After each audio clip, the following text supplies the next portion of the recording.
Bhojpuri industry में सुर सम्राट मार हम मारी ना खेसारी लाल के झमकावला से होई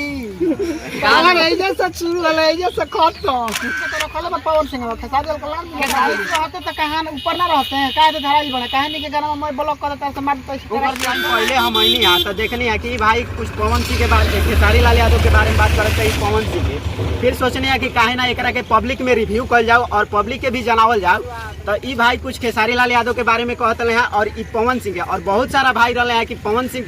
बड़ बाड़े तो कहते हैं जना खेसारी लाल यादव बड़ बाड़े तो आज यही दोनों भाई से जानल जाई कि के बड़ बाटे और के भोजपुरी इंडस्ट्री के नंबर 1 सुपर स्टार हटे केकरा के देखल चाहत नंबर 1 में अभी के चलत हटे खेसारी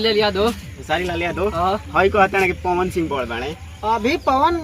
सिंह अभी बहुत आगे बाड़े अभी खेसारी लाल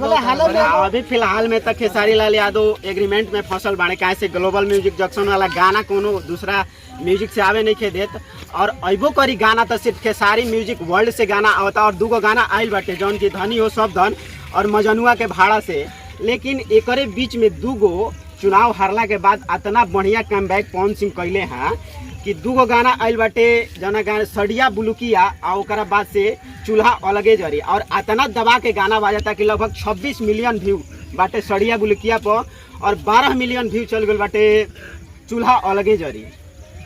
खेसारी भैया का अभी तीन दिन हो भइले बा गाना आइले उनको 3-4 मिलियन गोइल बा धनी धन तहरे बाटे उनके पवन सिंह के तो एक हफ्ता में गोइल बा अच्छा 2 हफ्ता में इतना गोइल बा खेसारी लाल यादव का चल जात ना खेसारी लाल यादव एगो इंटरव्यू देले रहले कोनो चैनल पर जना में पूछल गइल उनकरा से कि भोजपुरी के सुर सम्राट के ह त खेसारी लाल खुद कहले कि पवन सिंह कैसे कहले कि बड़ भाई बड़े पवन सिंह के गाला बा ओसे कहले सुर सम्राट को तू के करा के भोजपुरी इंडस्ट्री में सुर सम्राट मार हम मारी ना खेसारी लाल यादव के लेकिन ऐसन कोनो वार्ड से सम्मानित नहीं थे कइल गइल उनकरा के सुर सम्राट के नखे गइल तो हो जाई उनकर हम मारे ना झमकावला से होई काला एजे से शुरू होला एजे से खत्म